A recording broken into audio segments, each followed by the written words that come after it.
Okay, I think I probably will be okay. Hi, I'm Georgia. I'm an alcoholic. It's really good to be here and to be sober. I want to thank Paul and the committee for asking me to come and talk this morning. And I'm so grateful today to know what's wrong with me, and that is that I'm an alcoholic, because for a long time I didn't know. I knew clearly there was something wrong, but I had no idea what it is or what it was. And today, because I know there's a solution.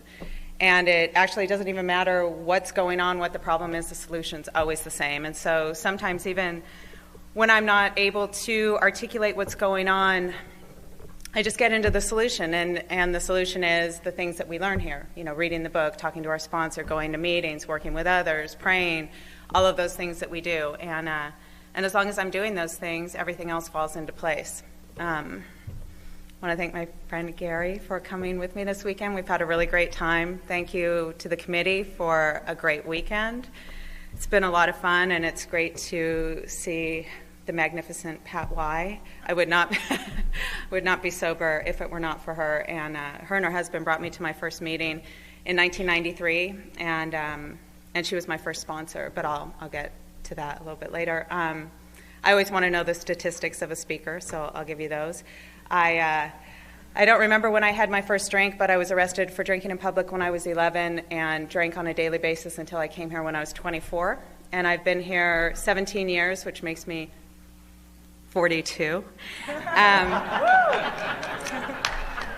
never thought I'd live this long. My friends and I used to have kind of a theme, which was die young, stay pretty, and I'm pushing the envelope. So, yeah, you know, always go out early and looking good. So that's one of my biggest problems today is I had no idea I'd have this much time, you know. It's all icing on the cake. Anyway, I guess I had a pretty normal childhood for a few years, but my dad was diagnosed with cancer, and he died when I was 6. And I was left with my mom, who really had no skills for living, and I only know this from doing inventory work in Alcoholics Anonymous, and know this in hindsight. At the time, all I saw was a really angry and sad woman who was completely unavailable to me. And I was crazy from a really young age. I remember, for as far back as I can remember, I remember being really sad and having huge emotions. Everything was so huge. I mean, I felt like I was born singing the blues. And I didn't understand why I was here, what everything meant. I was always super lonely.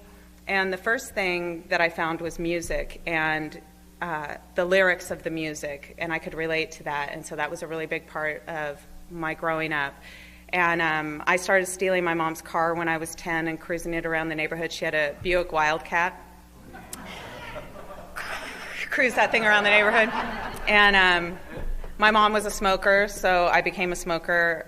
I was smoking Marlboro Red Box when I was 10. When I was 10, I looked a lot older than I was.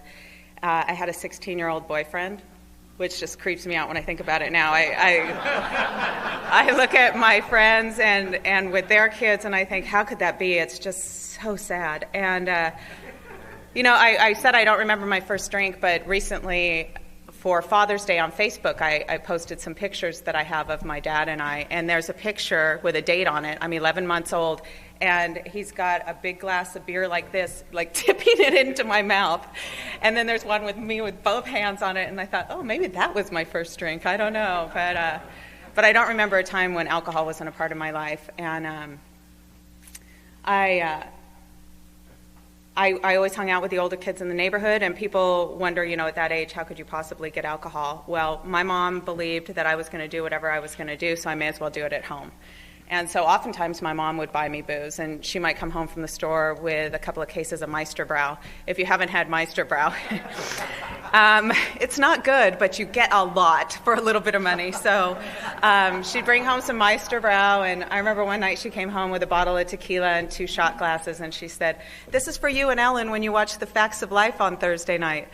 Because my friend Ellen used to come over on Thursday night and we'd watch The Facts of Life, and then we usually drank Seagram's 7. Clearly she didn't know that, and she brought me home tequila. But and she would buy cakes for parties at the house, and she basically threw her hands up. You know, it was just whatever. And our relationship was never really that good.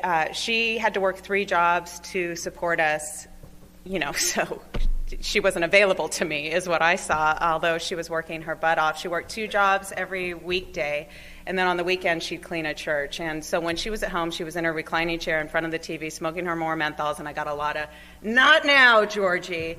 And so there was no hugging or kissing or any kind of affection in my house, so I had to find my loving and affection in other places, and alcohol helped me to do that. And another big part of my story was that loneliness that I felt. I always felt like I had this God-sized hole in my gut. I wasn't able to say that that's what it was at the time. I just was always looking for somebody to make it better, and I had this idea that if only somebody loved me, then I would be okay. And I never really aspired to do or be anything except loved. And so each and every opportunity I had to seek out that love, I did. And each time I really thought it was the real deal, but it wasn't. And I didn't find out till I came to Alcoholics Anonymous that the only way that I can fill that hole inside is by giving. It's never by getting. I mean, getting's okay, don't get me wrong, but it's by giving that's the only thing that really fills that. But it took many years to get to that point. So I was always really depressed, and I had my first suicide attempt when I was 12 years old. I found this medication in my house that said do not exceed 12 in 24 hours, so I took 13. And I waited, and nothing happened, duh. And so the next time I took a bunch of uppers and downers at the same time and went to sleep for the big sleep, and woke up in the middle of the night itching from head to toe. I had to take a hairbrush. And so that was the last time I tried that one. Another part of my story is always, trying to fill that hole in my gut with boyfriends. So it was always guy to guy to guy to guy. My sponsor, Marilyn Slater, talks about attaching tick-like to suck the life force out of other people, and that's what I would do. Suck the life force out of this one, and for a while it would fill me up, and then it just wasn't enough, and you weren't loving me enough. If you love me, you'd whatever, fill in the blank. So I would have to attach tick-like to the next victim, then let that one go. So that was another pattern. Lots of patterns were happening that I really wasn't able to look at till I got here and started working on the steps. I always drank like a pig. I don't ever remember drinking socially. Well, you don't drink socially at 13 years old. So I wasn't going to cocktail parties. But I look at Sex and the City has always been one of my favorite shows, and they drink those fabulous drinks, Cosmopolitan and these apple martinis and these flavored vodkas. I think, wouldn't that be lovely? And put on some lovely clothes and go out to a bar and, and drink with my friends. And I think, and this still pops into my head now. And then I remember that the way I drink is with a funnel and a hose.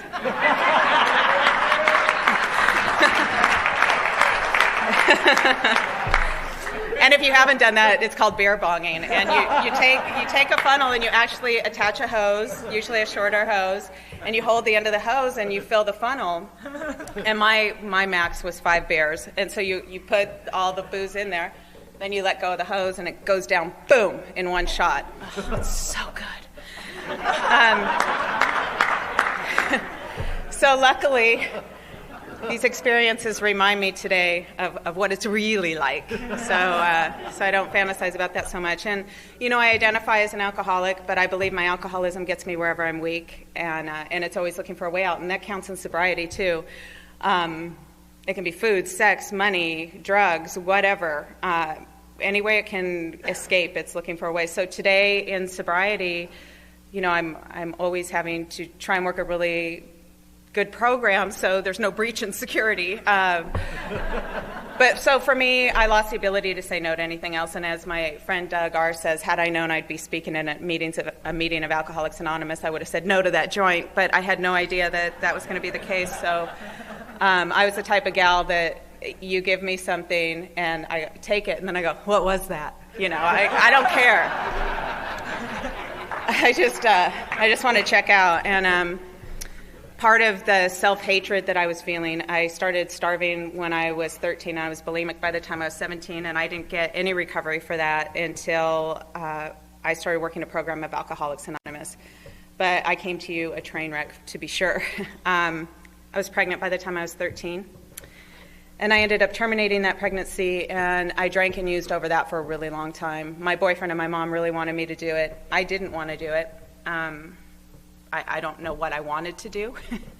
But yeah, so that I drank and used over that for a really long time, and that was a really shameful time because we were super poor. After my dad died, we were really poor. I was on the school lunch program, and I stole a lot of things that I needed. I stole clothes for school, and I just lived a way that I had to live. And anyway, so I had to, in order to be able to have that procedure, I had to say that I didn't know who the father was, because the father was 18 years old and I was 13, and he would have been in a lot of trouble. And so I could get Medicare, and that just felt really bad, or Medi-Cal.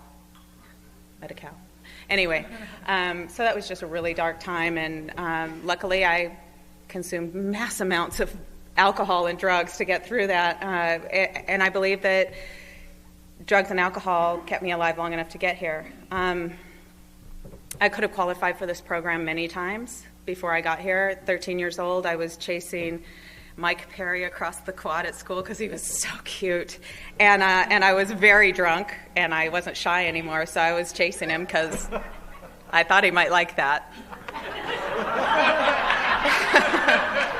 And I slid face first across the quad, like the whole front of my face, chipped my front tooth, and that was the first time that a school counselor suggested that I try Alcoholics Anonymous, which my mom just laughed at. She just, that kind of stuff was just hooey, whatever.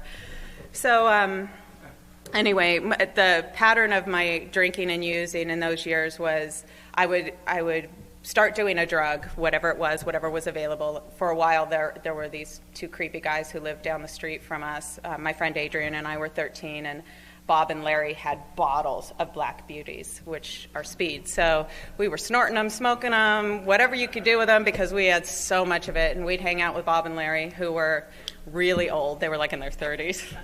And but when things got out of control, I could always stop that. I would stop, and because there was always alcohol. I never stopped alcohol. I mean, why would I? And then there were phases of coke and meth and all these other things, but I could always stop when things seemed to be getting out of control. I never had any rules. I never had anybody really guiding me at all, so I really ran wild. In 6th grade, I was student body president. In 7th grade, I was dropping out of school. To get from 7th to 8th grade, I had to go to summer school. To get from 8th grade to 9th grade, I went to continuation. And then it just got worse and worse. Finally, I was able to graduate with my class. I started working when I was 14. You might think that's really good that you started working to help your family out because your mom was working 3 jobs. No. I was working so I could pay for my drugs and alcohol. And another thing about my house I want to mention, my mom was working a lot, and so our house was kind of crazy. We were the house on the block with the overgrown yard, and there was no house cleaning being done in my house ever. And my friend Sandy, her and her family were going on a trip, and they asked if we would house sit their dog while they were gone. And I remember they dropped off the dog, and about 5 minutes later, her dad came back and said, "I can't do it. I can't leave my dog in your house."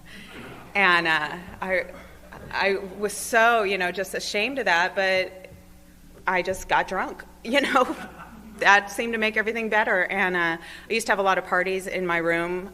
My mom was cool with that. She wanted me partying at home so I didn't get hurt out there. And, a friend would knock at the door and say, "Is Georgia?" Oh, well, first of all, you knock at the door, my mom would say, "Who's that scratching at the door?" And my friends would be so frightened. And, "Is Georgia home?" "She's in the opium den," which is what she called my room. So weird. And I hated my mom, and I felt sorry for her, and I felt responsible for her, and all of these mixed, crazy, awful feelings, and I just wanted to get away from her, but it was painful. It was a really painful time, and I spent a lot of time with my friends. I was rarely ever home. I just partied all the time. That's all I wanted to do, and, find love. And by the end of my drinking, I ended up getting a really great job. I graduated from high school on a Thursday, barely, and started working full-time that Monday, and that job led to a better job, and I was working for a nonprofit organization in Pasadena, and I was really doing well there. Who knew? My mom always said, one day you'll have to work and you'll hate it. It's just the way it is, so that's what I always thought about work, and I ended up in this great job. But then I started having an affair with my boss, who happened to be married, and blah, blah, blah. So that didn't work out, and I ended up having to leave that job. And I went to work for another nonprofit organization, and during that time, I was really depressed. I had always been really depressed, but somehow, when things got really bad and it felt like I was just about to go over the edge, I'd be waiting for somebody to grab my hand or help me out in some way, like, anybody? And I would always pull myself, back together and get back in line and, start over. I'm going to start over. I've been taking care of myself for most of my life, and I would just pull it back together. And I just was getting tired by now. I was in my 20s, and I was exhausted. And so I tried one last suicide attempt. And my roommate was taking some pain medication, and she was out. And so I went in and I took her medication and drank a bottle of vodka. And then it occurred to me that no one was going to find me. Possibly I've gone too far. I mean, a cry for help, somebody's supposed to help. Shit. So I call information and I get the number for the suicide hotline, and I'm like, all right, so, oh wait, first of all, I call the suicide hotline, there's no answer. So I call, and that's true, that's a true story. So I call back and I ask for some other suicide prevention program, whatever. So I talk to this guy and I go, okay, look, this is what I took, this is what I drank, can I just make myself sick? Will I be okay? I'll go stick my finger down my throat. And he said, no, you need to call 911. I'm like, yeah, no, I don't think I want to do that. He says, no, call 911 and call me back. And I never called him back, so I'm hoping one day I'll meet him. But amend not made. But anyway, so called 911, and by now I'm scared sober, so I'm like, okay, so this is what I took, and this is what I drank, can I just go make myself sick? And they're like, no, we need to send an ambulance. I said, well, you can tell that I'm fine. So, no sirens are needed, no nothing. The next thing I hear, woo, woo, and, running down the halls of my apartment building, I'm like, ah. And so the paramedics come in, oh my God, and they were so hot.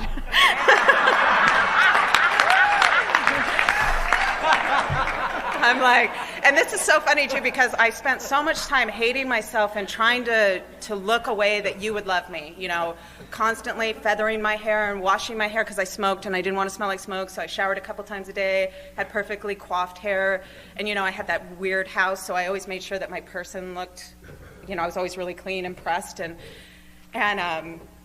so, but yet I hated myself at the same time, so whatever. So these guys come in and I'm like, hey, so can you lay down on the gurney? Cool. So we go to the hospital, and they pump my stomach, which is really gross, and and then they pump you full of charcoal, so you have the kind of charcoal frown going. So I'm analyzed by one of the shrinks there. I'm released, and so the next day, the paramedic station happened to be across the street from my apartment. So I thought this might be a good opportunity to go over and say hello.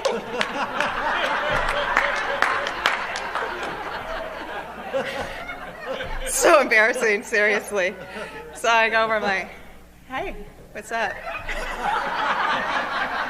Remember me? You guys took me to the hospital last night when I tried to kill myself?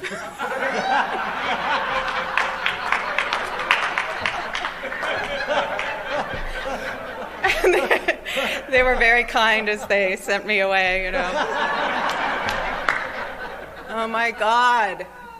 So embarrassing. So anyway, my roommate, Carrie, the one that I stole the pills from, she had a brother, Danny, who I affectionately call Crack Danny today, and he was having a little problem with his wife because he had just a little problem with crack cocaine, and he needed a place to stay, and so she asked if he could come stay with us, and it was about time for me to switch life forces, and so Danny moved in, and the best thing about Danny was he was crazy about me. And it really didn't even matter how I felt about him because I just desperately needed somebody to love me. Again, that was what I was seeking, was if somebody loves me, then I'll be okay. And I don't know about you. I don't like having a different buzz than someone. So clearly his little problem with crack cocaine hadn't quite gone away. So he was smoking it, and I said, I want some of that. And that was the beginning of the end for me, luckily, because I probably could have stayed out drinking years and years, but that really brought me to my bottom a lot more quickly. And so I found myself doing this with him, and we would smoke this, and he would immediately become paranoid. And so we'd spend a fortune. I'd hawk my mom's jewelry. I would do whatever to get the substance. He would take a hit, and then he'd be at the window, shh, shh. He'd be freaking out. And but for me, how it manifested was, I always thought I was on fire, and because there were so many chemicals in the crack, and then instead of lighting it with a lighter, you light a Q-tip with rubbing alcohol because it just keeps it burning. You don't have to keep doing this, and your finger doesn't get hot. So the chemicals in the rubbing alcohol and the chemicals in the crack, and I didn't really go to school, so I didn't remember much about chemistry, but I was frightened by it all, and so I'd feel this tingling coming up my arm and kind of coming up the back of my neck, and I always thought my hair was going to burst into flames. So he'd be at the window, and I would be trying to stay calm, but I just couldn't do it. I'd be like, check my neck, and I started screaming.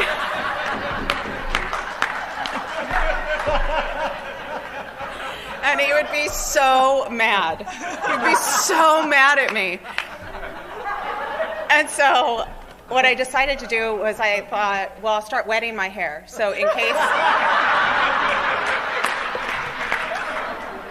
case I burst into flames, it will be immediately extinguished.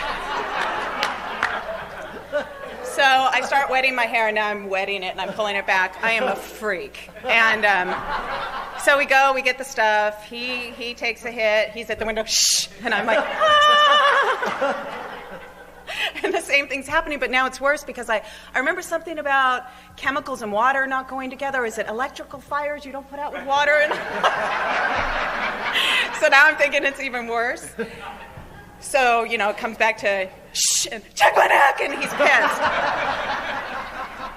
So the next thing I thought, well, if my hair were properly hydrated, moisturized, that I'd be okay. So I asked him to please go to the store and get me some leave-in conditioner. So he went to the store, and he came back with a tub of stuff called Dark and Lovely, which is actually for afros. So I started slathering my hair with Dark and Lovely. And then, the same thing over and over. So the last thing I tried was I decided that I would fill the bathtub full of water. Now, it never occurred to me to stop smoking it. So I'd fill the bathtub up with water and then get in the bathtub. Okay, hand it to me. But I thought I would just go under if I burst into flames. That didn't work either. Now I'm just naked and wet and pissed. But although that was, it was just it was pure insanity. But during that time, I was trying to work at that time. I was sort of showing up for work, but not really. My health was getting worse and worse. I got to a point where I couldn't even lay down to sleep anymore. My kidneys were so affected by this constant abuse, and I had to sleep in a reclining chair in my living room sitting up because I couldn't lay down anymore. It hurt too much to lay down. And I remember going to the doctor, and and they ask if you drink, and you say, well, I have one or two every once in a while. And while I was there, they did some other tests, and they found out that I had this pre-cancer thing, and I ended up having to have surgery. That was just kind of well, while you were here, we found this. And I remember going to the hospital for that, and what a lonely time that was. My mom had moved away when I was 17 to live with her mother, and they lived up north in Cambria, which is about 300 miles from where I was. And they really, my relationship with them was not close at all. I would call them with my drama from time to time, but I was not a good daughter, and our relationship was not good, and they weren't really a part of my life. And there was nobody calling me or visiting me at the hospital. Danny took me to the hospital, and he was going to stay, but when I woke up, he was gone, and I knew where he was. I knew he'd gone to MacArthur Park to pick up some stuff, which is where we used to go to get our crack. And it was a really lonely time, and I know from in sobriety, I've had a few surgeries where, the hospital, the switchboard's, blowing up, and they're like, are you somebody famous? People are coming to see you, and they're calling you, and they bring you meetings, and, this was silence. And it was a really difficult time, and I got out of the hospital and just continued to party. I mean, nothing had changed except, I just was worse and worse and worse. And I ended up getting fired from my job, and Danny sold my car for a piece of crack cocaine about that big, and we got evicted from that apartment, and I had nowhere to go. And my best friend Diana, I grew up with her in La Crescenta. We've been friends since kindergarten, and she and I used to party together, but she just grew out of it, moved to San Diego, and had begun her life, where I had stayed in LA and just continued to circle the drain, as our dear friend Clint used to say. And so she said, well, you can go live with my parents. They have a room for you in the basement. And I went, for my last year of drinking, I was living with her parents in this basement, and it was a really dark year. Now, I had been to meetings of Alcoholics Anonymous before with people who really needed it, because I'm a good friend. And I remember going to this meeting, and this guy gets up to the podium, and he's like, today was a rotten, stinking day. Work sucked and traffic sucked, but I'm sober, yeah! And I remember thinking, oh, no. Clearly, I'm not that bad. But what I've come to find out is there's a bottom below, the bottom you know, and I'm the type of gal, I hit bottom and I go, wait, we can still go. It's not the bottom. There's a basement. But,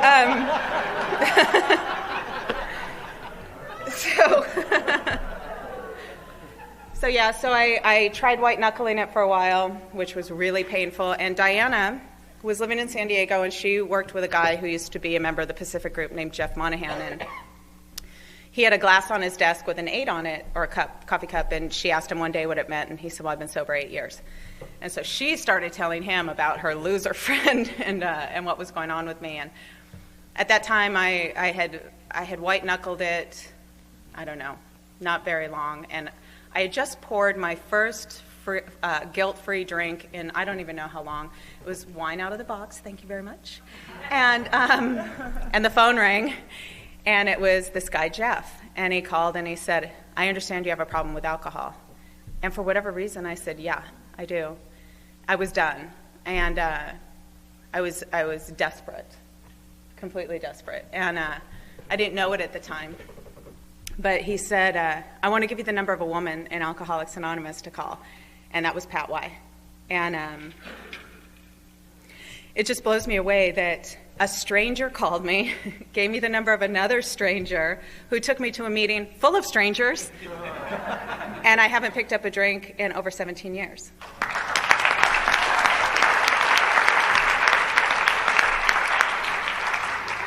So if you're new and you're feeling like, I'm never going to fit in, everybody's already friends, that's exactly how I felt. But I just got involved, and luckily I had really good sponsorship from the beginning to this day.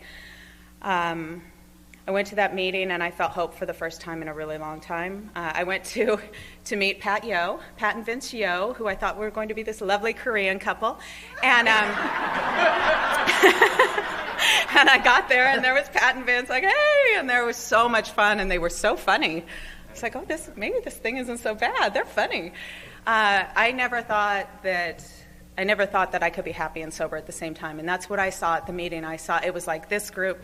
I saw the light on in people's eyes and people laughing, and I thought, ooh, what is this? Sober and happy at the same time? How can this be? And so that began my journey in Alcoholics Anonymous. And so I was about 2 weeks sober. Pat had instructed me just to go to set meetings, we weren't going on the steps or anything big, just get to some meetings, that's it. So I started going to meetings and learning a little bit about the program. I didn't know anything about it, and the whole God thing really scared me because I did not believe in God, nor did he believe in me.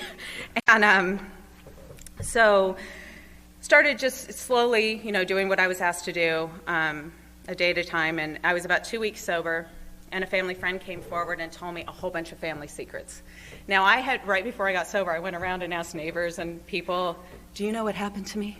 Was there some sort of trauma that nobody's told me about? Because I just knew there was some reason I was so messed up. I knew it was your fault, and I was going to find out. And so this was somebody responding to that plea, just kind of late. And so he told me all these secrets that my mom had kept from me. And I was like, uh-huh.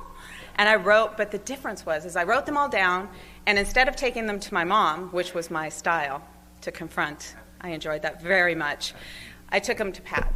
And Pat said, oh, it's so good that you have those notes in that book, and you should keep those because you might need them later.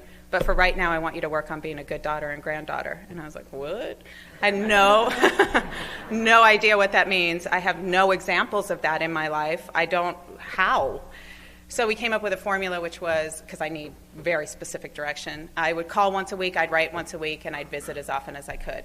And I began to do that. And really, I did that just so I wouldn't feel so guilty, so I wouldn't feel so bad. And the best thing that I thought would come out of that is that I would have, at least that. But what ended up happening as a result of that was a really great relationship with both my mom and grandma, but that took time, a long time. But I started going through the steps immediately. I started making that living amends before I got to the amends step because I had to, because I was living. I had to start doing this stuff. I couldn't wait to get to my 8th and 9th step to start having a relationship with my mom and grandma. And at first I would just send them a card that already said something, and I would write, Love, Georgia. And then I started hearing about how you guys would write to your families about how you were doing, and you'd write these letters. And so I started writing about all the wonderful things that were happening to me, although I felt guilty because now both my mom and grandma are in reclining chairs, smoking their more menthols, watching TV, talking about those dirty, rotten bastards in the world and what they're doing to them now. And all of a sudden, I'm starting to have this new life. I've got a sponsor. I've got a home group. I'm starting to learn about the steps. I'm starting to have friends who knew. And so I felt a little bit guilty, but I started sharing with them about how good my life was at, getting at that time. And I sort of imagined that they were taking these weekly cards and saving them and maybe rereading them from time to time. And but as it turns out, I don't even know how long I'd been sending them at that time. Maybe a year. And my mom said, well, we got your card. And I said, oh, I'm so glad. And she said, yeah, but Grandma's been having to white them out to reuse them. We were wondering if you could start writing them in pencil. Not exactly what I had been hoping for. But you know what? For whatever reason at that time, I said, okay. It felt like for me to come at them with anything but love was like me coming at them with an Uzi and them shooting back with a water pistol, because all of a sudden I was having all of this richness and depth in my life, and they still had the same thing, the reclining chairs, the more menthols and the dirty, rotten bastards. And so I started writing the notes in pencil, and I wrote a little bit less for a while, and eventually I got back up to speed. But I remember I slipped one through in pen many years later, and I went to my sponsor, Marilyn. I had moved to Maryland by then, and I said, okay, that's it. I can't believe they would mention I sent one through in pen. This is bull. I am done. I didn't say that to my mom and grandma. I said that to Marilyn. And Marilyn said, I think you've made a wonderful amends to your mother and grandmother, and you don't owe them anything else. However, I think it would be a wonderful spiritual exercise if you continued to do so. And so I did. And I'm really grateful that I did that. I mean, I hear people say, I've tried making amends to my family, and they're not having anything. They won't have anything to do with me. I'm like, well, how long has it been? 3 months, 6 months. I'm like, oh, honey. Because it took years for me to screw this up. And it was going to take years for me to rebuild it.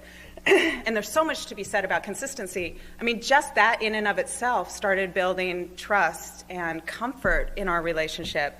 I sent that card every Wednesday, and I called them every Wednesday. And then I was visiting, and I mean, when I say I called them, I mean, I only called them. They never called me. They would say something like, well, we wanted to wish you a happy birthday, but you didn't call. That's how it was. But this was such an important part of my sobriety, was learning about taking care of my side of the street. It's my head that hits the pillow at the end of the day, and I want to be a good daughter. I want to be a good granddaughter. I want to be a good friend. I want to be a good sponsor. And then I meet the day, and you guys all try to make that not happen by friendship crimes and what have you.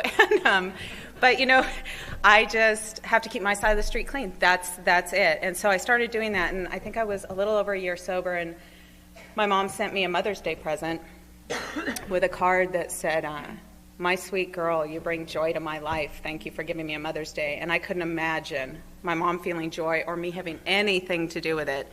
And so that was really powerful. It took, I think I was 3 years sober when my mom finally asked me what my sobriety date was. Up until that point, she said, well, everybody needs a crutch. I'm glad you have a crutch. And even that voice that I talk, like that's how she spoke to me. The longer I was sober, that changed too. Toward the end, when I would talk to her, it would be, hello, sweet love. And I don't know if it's my perception 100%. I know part of it is. But I don't know. I saw Alcoholics Anonymous working in the lives of my mom and grandma, even though they hadn't been to meetings or read the book, or, you know, it's amazing the effect that we have on the people that know us and love us.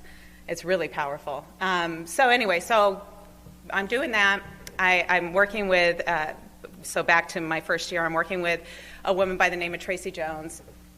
And I was given such a great gift in early sobriety, because as soon as I was sober, I thought, well, now that I'm sober, I am going to go on a diet. I am going to go to the gym. I'm going to get a great job. I'm going to go to school. And it's time for a relationship. And my sponsor said, no, you know, you just want to get that first year foundation. That's it. And I kept hearing about that, getting that first year foundation, because that's the rest of your sobriety will rest on that foundation.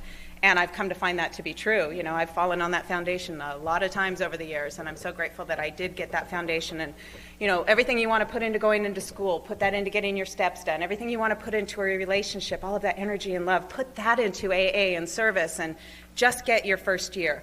Get a little job to go to in between meetings, something really simple, and for God's sake, no relationship, and don't quit smoking. And I was like, okay.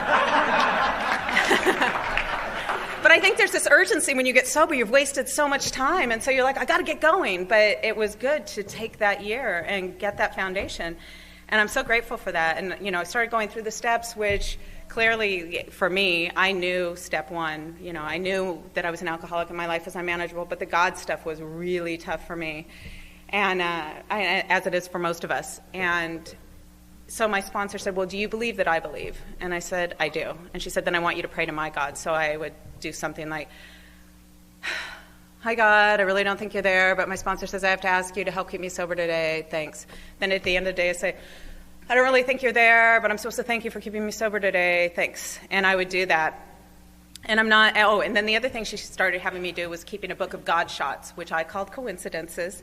And every time a coincidence would happen, she asked me to write it down in this book. And so I started doing that, and this book started filling up really quickly. And I'm not sure when I changed from praying to her God to praying directly.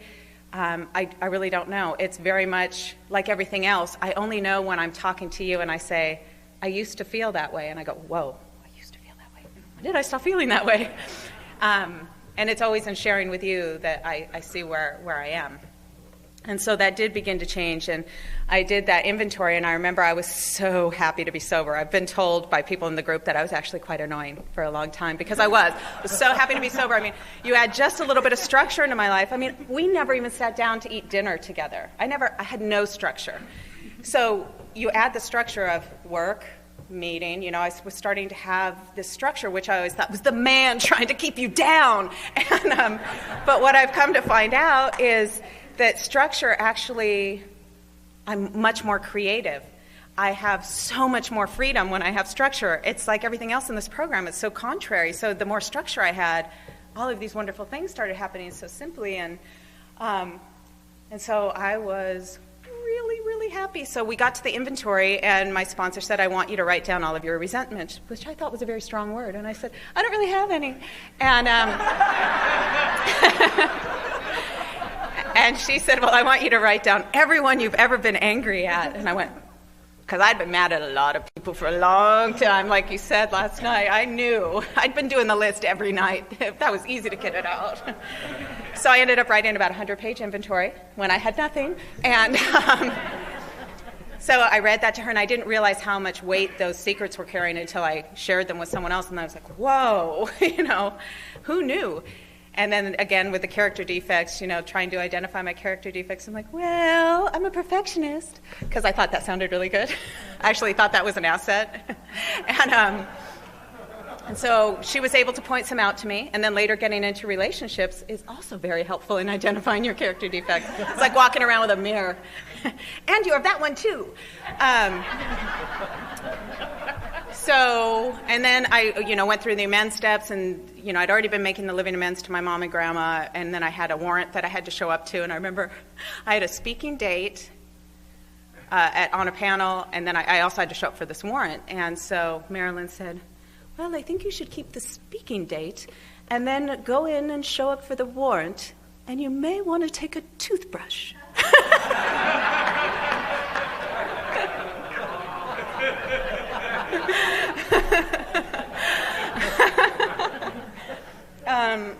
But I went in, and they made very reasonable deal with me. And then, I had a bunch of amends that were just sending letters, returning money to Der Wiener Schnitzel, because I used to trade food for drugs with my friends. So I kind of had to come up with an amount that I thought I owed and send that in. And I made all those amends. And there was one that I made I didn't think I'd have to make. I used to steal pot from my friend's mom. And marijuana is a drug, and it's against the law, so I was sure Marilyn wouldn't have me make an amends for that. And she said, you must find a newcomer and get the going rate of marijuana, and then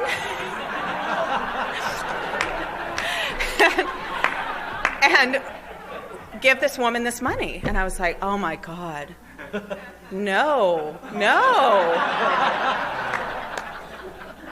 This was a woman who took me into her house when my house was crazy and fed me and cared for me, and I stole from her and I slept with her boyfriend, and I was like, bad. But that other part was that would hurt others, so I didn't have to mention that. But the pot thing, everybody knew that pot was missing, and I helped them look for it, because that's the kind of person I am. So I send this letter, and I send the check. The check gets cashed. I hear nothing back for years. Then all of a sudden I get invited to her 60th birthday party. And I show up. She never, to this day, has never mentioned this. But then, a couple of years ago, her daughter, who was my friend, was hitting bottom horribly. And she called me, and the two of us went to meet with her. And had I not done that, that door wouldn't have been open. Who knows why? I just know to say yes. I know when my sponsor gives me direction that she sees something I don't see, and I have no idea how it's going to manifest later. So get through the steps. I didn't really get into a relationship my first year, but I got engaged when I had a year and 10 days. Because I'm not wasting any time.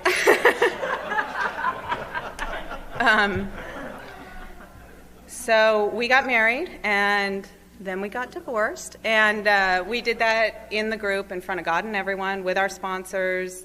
I'm still friends with Mark today. He's one of the funniest people I know. I'm really glad that we're able to be friends. I do not end relationships well. Well, I don't do relationships well, so ending, same diff. So that's all a testament to Alcoholics Anonymous. And, up until that time, I'd been working a really, really structured, tight, rigid program. In fact, one of my friends said, you're the epitome of everything I hate in the Pacific group, because I was so, just like a robot. I just was so afraid that I'd have to go back to living the way I was living. I was so afraid I'd make a mistake, and I just knew that that's what I had to do and what you had to do. I was a little bit self-righteous, and but I was really happy and I was doing well. And Mark and I got divorced. I was about 6 years sober, And my life was super full. I mean, from morning until night, 7 days a week. I had learned to work my program at a very high velocity. And I was taking classes, and I was working with newcomers, and I had a great job, and things were good. And then I had to have a second back surgery in sobriety. And the recovery time, I was already looking at a 6-month recovery time. And I was one of those people who had one of those side effects that they talk about, you know, the thing that you sign off for the risk. And there were major complications, and I was diagnosed with something called reflex sympathetic dystrophy, which is a disease of your sympathetic nervous system. And it's not fatal, but you wish it was. It's really painful, and how it manifested for me was I got home from the hospital, and my left leg swelled up, turned black and blue. They thought I had a blood clot, but I didn't. It turned out that I had this thing called RSD, and it affects your bones, your nerves, your skin, everything. I mean, it's annihilating. And in the olden days, they would just do an amputation. In the most recent days, you usually end up paralyzed. And so I started going to the hospital 3 times a week to have injections in my cervical spine and lumbar spine. 3 days a week, every week, and IVs in my legs, and this went on for months and months and months. I had, I don't know, something like 50 procedures, I don't know, and it was a really dark time. I have to mention, though, before this happened, as soon as Mark and I split up, I ended up getting involved with a guy in the group, and thought it was the real deal, and so I was in this relationship when my life was going really well. Now all of a sudden I've had the surgery, and now I'm, you know, basically I was bedridden for over a year. And I started losing everything at 6 years of sobriety. And so I would, you know, call Marilyn with these updates of everything that was going on. And one time they had a sponsee meeting, and they all voted me queen for the day, which I guess was a show that where, like, whoever had the most tragic story would win this thing. So I won. I'm so glad. I want to thank everyone who made this possible. So my health is failing. I can't work that job. I lose that job. I can't drive. I have to sell my car. And then my boyfriend says, I'd consider a relationship and a commitment with you when you're well, and dumped me. And I remember calling Marilyn with the latest installment, and at the time she was learning to play guitar. So oftentimes I would call her, and I'd hear this little tinkling in the background, like, that sounds like a third step issue. Blink, blink, blink, blink. And so I call her with the latest, and I got dumped was the latest, you know. So she goes, oh, this sounds like a wonderful country western song. And so she started playing a country chord progression and singing about my tragedy. I laughed so hard I thought I was going to die. And that's, again, like what Pat said yesterday, it's the laughter that has saved me. It's in all of these moments where things were just as bad as I thought they could be, where they were as bleak as I thought they could be, that I found some of the greatest joy and made that connection that I wanted so desperately from the time I was little. A connection that's not available when you're just busy in your normal life. It's just not available. But in these moments that are so seemingly bad, there's all of these really wonderful opportunities to connect with people that just isn't there. So I went through that experience, and there was a guy in our group at that time. I don't know about you. I can pray for a character defect to be removed, but what happens is an assignment appears. And so I felt useless. I was full of self-pity because I'd been really active, and that's how I learned to work my program. And so now I'm just, you know, I'm a lump on a log, you know, that's how I felt. And there was a guy in our group named Mike Finch, and he had Lou Gehrig's disease, ALS. And I had watched him speaking at a podium, standing up like this, to the point where he was paralyzed from the neck down in a wheelchair. And always joyful, and always working with newcomers, and always loading his guys, get in the car, except it was the van, it was the handicap van, get in the van, and they would drive to Vegas and Palm Springs and LA. They lived in San Diego, and they'd come up every Wednesday night for our Wednesday night meeting. And he was so full of joy, and I thought, wow, what is this about? You know, and I started to get to know him, and his wife had left him when he was sick too, and so we became friends, and then we became more than friends, and I was able to spend the last 6 months of his life with him, and I wouldn't have chosen to love somebody that I knew was going to die. I mean, who would do that? But it really felt like a soul-directed event. It felt like I really didn't have a choice, and I'm grateful for that experience. It was one of the greatest times of my life, really, although one of the saddest as well. But I wouldn't have it any different, for sure.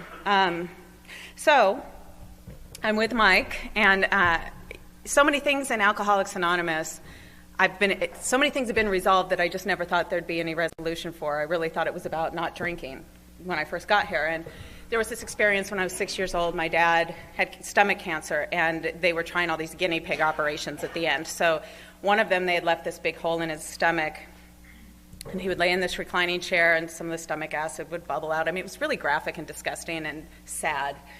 And every once in a while, my mom would have to put a tube in his stomach and put some sort of something in there. I don't even know what it was. But I was 6 years old. I was Daddy's little girl, and I just wanted to help. And so I'm like, oh, can I help?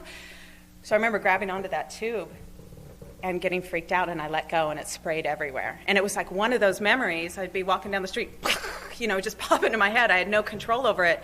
And it was such a source of pain for me. And so now flash forward, I'm with Mike. He's deteriorating, and now he gets a feeding tube. And he says, I want Georgia to feed me. And I'm like, ah! So I go, no. I said, you have to tell me that if it sprays all over, that'll be okay. And he goes, no, that would be really bad. And so then I told him the story, and he goes, no, it'll be okay. So I walked through that with him, and it was such a weird way to resolve that old hurt and that old memory, and that seems to be the way for me in Alcoholics Anonymous. I always have these opportunities to do better and to use that old experience to make this experience better. It's such a beautiful thing. And so, I had these magnificent 6 months with Mike, and I remember he'd be on his headset because he couldn't hold a phone. Duh. And his guys would be complaining about work or whatever their thing was, and he'd be like, I know how you feel. I just thought that was so funny. I used to call him the Make-A-Wish boy because he was going on all these trips and, being treated everywhere, and it was great. He had a blast, and I got to know his family. And in fact, his dad walked me down the aisle when I got married the last time. So anyway, I was there when Mike died, which was, it was a privilege to be there. I was holding one of his hands, and his dad was holding the other, and we were surrounded by Alcoholics Anonymous, and Alcoholics Anonymous showed up for both of us during that time, big time. And after Mike died, I was living in San Diego. I'd moved there to be with him, and my health was getting better. I still have chronic problems, but I'm much better than I've been in years and years and years. And so I went to start my life again, basically. I moved back to LA, but I wasn't willing to do the stuff I was willing to do when I was new. And I was really kind of dark, and I wasn't going to as many meetings, and I suffered for a lot longer than I really had to, by choice. And at that time, about a month before Mike died, actually, my grandma died. In fact, it's kind of, I guess it's pretty typical that when somebody's dying, as they're getting close to the end, they start pushing away people that are closest to them. So about a month before Mike died, he asked me to leave, and I'm like, dude, I don't have a car. I'm like handicapped. Where do you want me to go? So his caregiver was going to do some painting in a place called Cayucas, which is about 13 miles from where my mom and grandma lived. And my mom and grandma weren't able to come see me. And I know that they really weren't able to come see me. And I knew that it was breaking their heart not to be with me when I was sick. They just weren't able to do it. And so she took me up there, and I got to go see my mom and grandma. And it was the first time I'd seen them since I'd been sick. And on that trip, my grandma had a major stroke. And my mom was totally out there. She's like, I'll just take her to the doctor on Monday. I'm like, no, we have to call 911 right now. So we called 911. We went to the hospital. I remember being at the hospital. My mom was sitting on this really big chair, and her little feet were swinging back and forth while she was waiting to hear how her mom was. And she just looked so small and so sad. And I was so glad that I got to be there. And if Mike hadn't pushed me away, which actually broke my heart, I wouldn't have been there to show up for my mom and grandma. You know, it's so weird. I look back and I see how beautifully orchestrated everything's been up until this moment. But in this moment, I'm just sure this time it's not going to work out, you know. But that comes with experience. Again, if you're new, you have to just believe us until you have those experiences that show you that. So anyway, my grandma died, then Mike died. And my mom called me up after my grandma died, and she said, there's some things I want to talk to you about. And I went up to see her, and she had been keeping, I had never mentioned those secrets I wrote down in that book, because there hadn't been a reason in those 7 years. Never had to bring them up. I just worked on being a good daughter. And so she sat down with me, and she told me all those secrets that I had written in that book, plus a whole lot more. There's no way I could have heard that at 2 weeks of sobriety. I don't think I could have stayed sober. Things like, you know, my mom and dad had never been married. My mom had had 2 children that she'd put up for adoption that I didn't know. My dad had had a child with a neighbor that they were raising as their own. My family had been involved in racketeering. My mom and grandma had been prostitutes. I mean, the list, seriously, it was shocking. And it was as if she did a fist step with me, and she'd been keeping all of these secrets for over 30 years. But because I'd been consistent for all these years, I was someone that she could talk to, that this trust had been built. And so I just listened to her. And had I heard it any earlier, it would have been about me. And what does this mean about me? What does this say about me? But it wasn't. I got to listen to her story, and she talked about being physically and sexually abused as a child, living on the streets of Hollywood, and all of these horrible things that had happened to her, far worse than any story I've heard in AA so far or outside. And I got to listen and say, I'm so sorry that that happened to you, and really mean it. And I don't think anyone had ever said that to her, ever. And in that moment, too, I was so glad that I was taught to treat her like she was a great mom, even though I didn't believe she was. Because she really was a hero mom, because she was able to give me so much more than she ever had. I was in the same house for my first 17 years. She never had even that. And she did the best she could with me. And so she told me all these secrets, and I started to have this mad love for my mom, like crazy.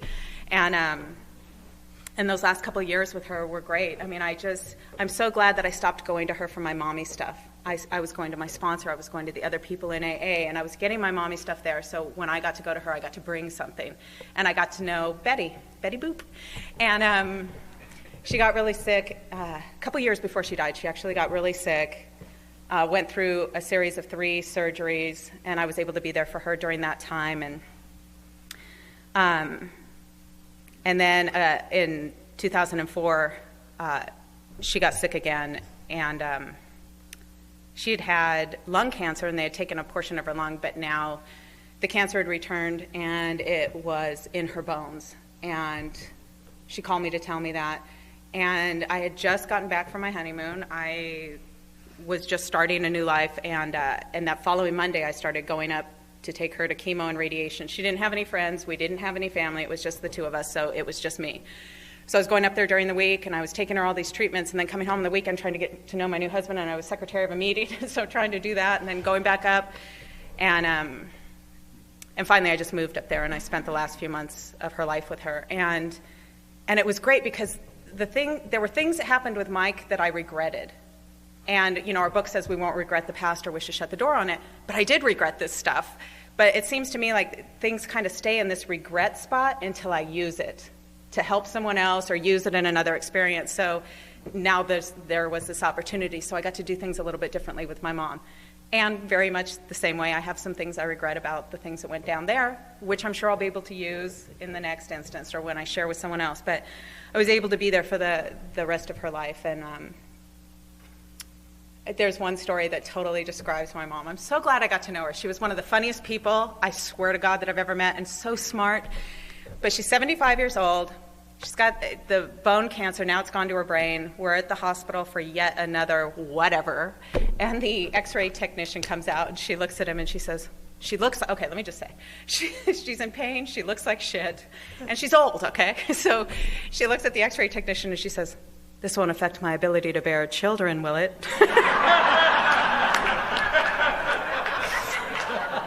Oh, my God. Such good stuff. And I would have missed it if I'd listened to the counselors who said, you know, you can't carry the secrets for your family, and you need to confront, and you need to have boundaries. And even my best friend Diana said, I wouldn't do it. You have to call and the cards, and this is bull. I wouldn't even do it. And but I did it because I was asked to do that. And as a result, I ended up having this amazing relationship that I could have missed, you know.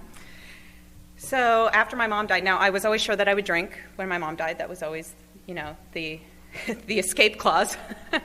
But that didn't seem like that would honor her memory. And so I haven't had to pick up a drink, luckily. However, I had entered into a marriage that I probably shouldn't have entered into. I married somebody who's a fine person, just completely not suited for me at all. I was, at the time, not going to very many meetings. I was depressed. I had a resentment against my home group, and I was physically not doing well. So I thought I'd get married. And so I was struggling there. My mom died, and I was really depressed like I've never known. And but I wasn't doing the stuff that I knew that worked. I wasn't doing all that stuff in the solution. And I know now that I did everything to lead up to a slip except pick up a drink. I was double-digit sobriety, and part of it was I should be in a different place, so I didn't want to tell people how bad I felt. But I'd made a decision to take my life. But first, I was going to go through the steps one more time and go to some more meetings. And if that didn't work, I mean, even my friends in AA, and I come from PG where we're, you know, it's kind of a strict group, they were telling me to start taking antidepressants. For God's sake, get some. And but I decided I would try the steps one more time, go to more meetings, and I did that. And as a result, I tapped into the greatest joy I found in my sobriety so far. And going through those experiences, which I look back and I say, oh, well, that was a mistake. No, it wasn't, because it was that really not good marriage and that situation that forced me to do the work that I had to do to actually find happiness. Like today, my happiness does not rely on anything outside of me at all. And I've never had that kind of freedom, ever. So it's a really good deal. And, you know, my life is really good today. I have a great sponsor. My life is super simple. I practice the third step. One of the ways I practice the third steps is I say yes.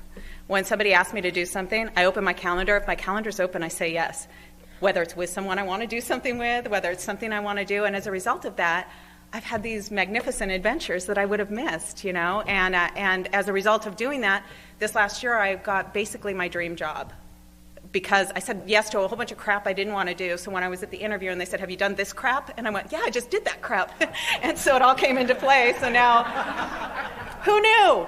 And the other thing, a big part of my life too today is in the 10th step, we talk about restraint of pen and tongue. And so that's a really big deal for me, because I like to say what I'm thinking right now. And I've never walked away from a situation wishing I'd been more of a bitch. But I certainly have walked away from situations saying, oh, I'm going to owe an amends for this. So, and I have a sponsor who gives me direction that's, you know, I call her and I say, Marilyn, this is what's going on and this is what I think I'm going to do. And she'll say, oh, that sounds wonderful. Or you could continue to fight for the good. You know, so I know what that means. It means do what she's suggesting, which is fight for the good. And, you know, my life is really, really good today, and I owe it all to Alcoholics Anonymous. Everything that's good in my life is because of Alcoholics Anonymous. Has nothing to do with me at all. And, you know, the theme of the weekend is in God's hands, and I absolutely am, and so grateful for that. And thank you for listening.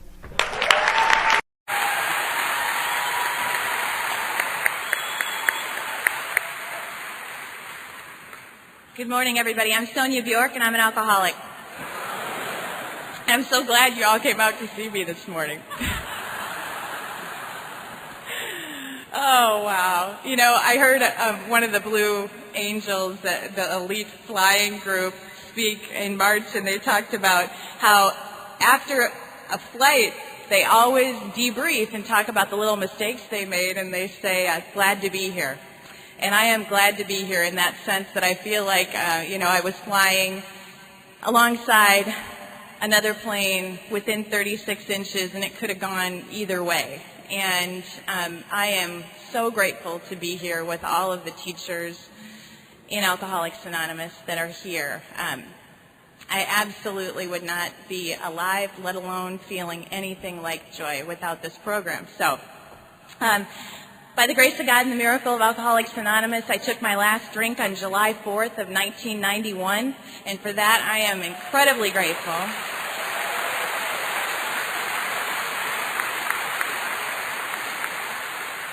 I want to thank anyone responsible for asking me to share my experience, strength, and hope on the joy of helping others, because I truly believe that there is nothing else that has kept me sober, nothing else. But first, I had to experience being helped, and that happened from day one. I was 12 steps in January of 1989. A woman that worked where I was working saw that my life was a pile of nothing on the way to worse, and she sensed that I might be willing. And she invited me to a meeting of Alcoholics Anonymous in a small town in an American Legion, and she was a one-woman show. She carried the literature, she carried the ashtrays, she carried everything that was needed to open the doors and make that meeting available to those that might be still suffering in that area. And I have the honor of meetings, multiple meetings, all day long, hundreds of them, in the Minneapolis-St. Paul area. And that I have walked from January of 1989 to here today alive is absolutely amazing. That I want to be alive was the first miracle that happened in Alcoholics Anonymous. And I was given the gift of being helped from that night that she invited me to a meeting, and it is an absolute miracle that I walked through the door. Now, obviously, I took my last drink on July 4th of 1991, so there was some time between that first meeting and the time that I really, truly had reached the point where I could see that of and by myself, it was only getting worse, never better. And I walked into a treatment center, little treatment center called Epley in July of 1990, and there they started sending us to meetings of Alcoholics Anonymous where there were more than 3 people. People were smiling. They seemed like they were having a good time. It was a little hard for me to believe. There was a conference. There was a conference going on toward the end of my stay at that treatment center, where they said there were going to be a lot of alcoholics and that there would be great messages there. And I was way too cool for that. I'm not going to go hang out with a bunch of alcoholics at a conference. So I spent my weekend at a cheap theater near Crossroads Mall in this town while an incredible gathering of alcoholics was going on just down the road. Now, by the grace of God, I left that treatment center and became more miserable than ever and stumbled into some meetings of Alcoholics Anonymous in Ames, Iowa. Shout out to Iowa. And, all right. And I walked around the corner in this church basement, and there was a gauntlet of greeters. They were all men. That helped. But there was a gauntlet. And I can tell you today that those people that stayed sober from that meeting and the other meetings that I had the honor to stumble into, there was something going on behind the scenes that I didn't realize.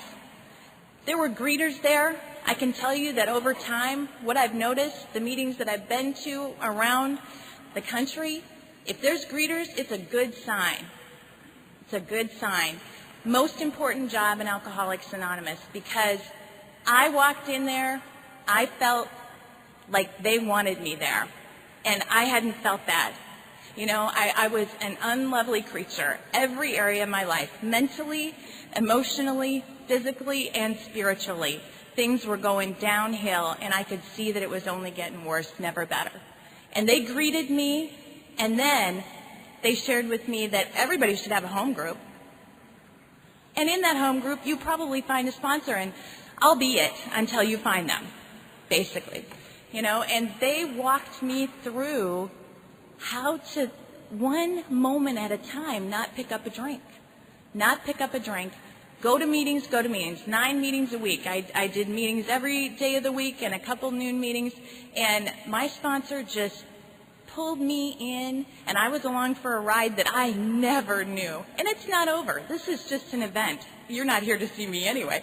But, it's amazing that where my life was at that day, if you would have told me, I have to tell you, April of 1992, there's a little roundup where they probably had 500 people. I thought, this is unbelievable. There's 500 people sober. And the Saturday night speaker talked about a rowboat. And I think he said something like, I was going to say 2 men came along rowing with paddles, but you couldn't see the boat. I think he said more like 2 boobs came along and tried to tell me to get in. But things like that. People have shared messages. The right people with the right information at exactly the right time have been placed in my life to change my thinking with one new idea.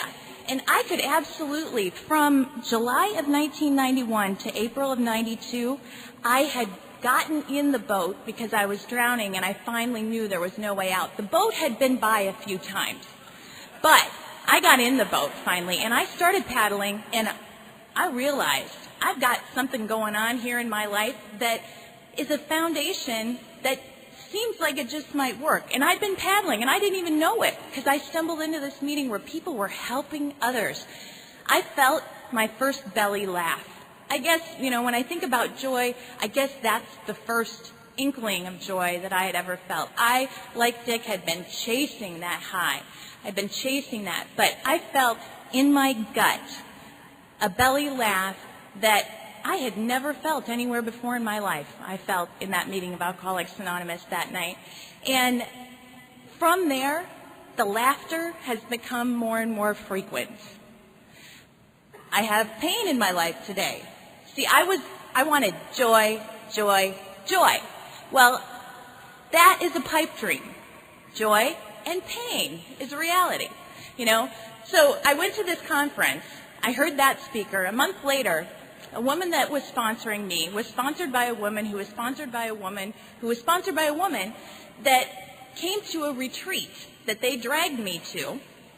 And that woman shared about emotional sobriety.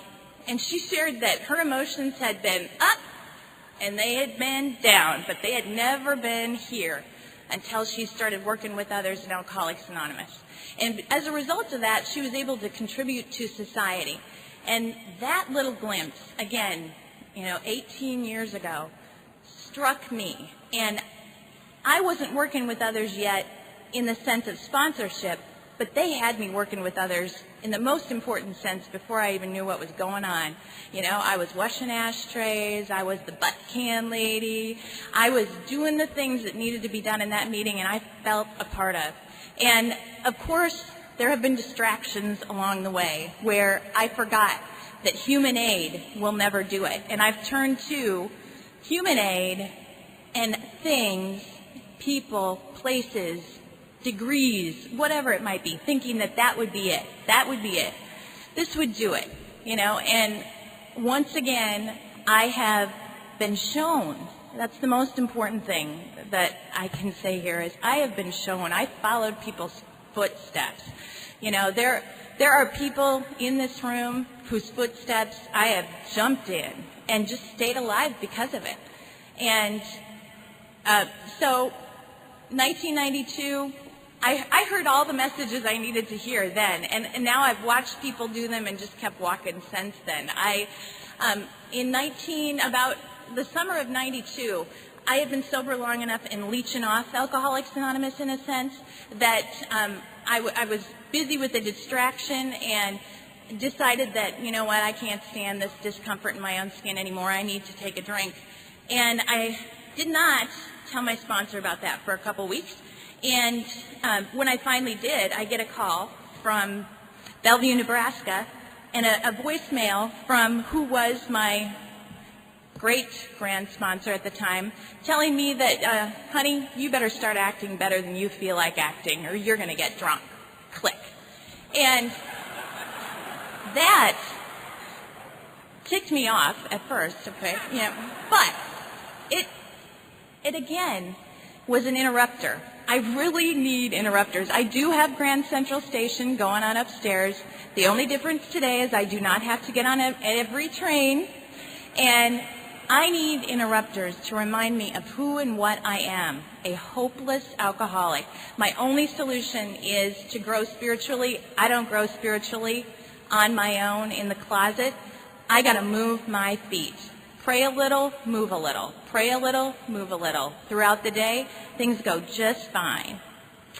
So that shocked me into, well, how do I find somebody to sponsor? What do I do? So I was invited to this 4th of July.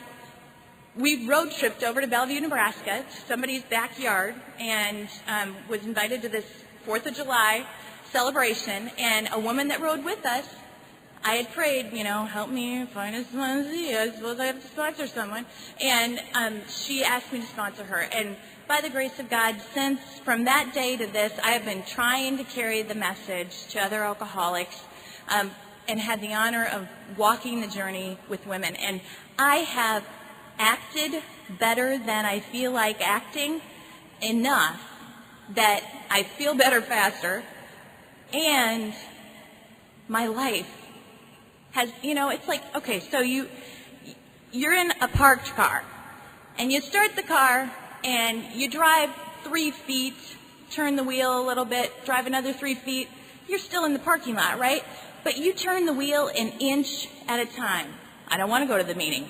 You should go to the meeting. It's your home group. You need to go to the meeting. You turn it 1 inch at a time, and you drive 18 years and 364 days, and you're in a completely new galaxy, and that is how I feel about the joy of working with others. The women that I have had the honor of working with and that I'm working with today, it's still the same. They take me back to what I need to remember myself. And the ego is so resilient, And everything that I share with them, I need to be reminded of. And it is an honor and a privilege to walk through this and watch it happen for others. One day at a time, life gets a lot different. It gets better, and it seems worse sometimes.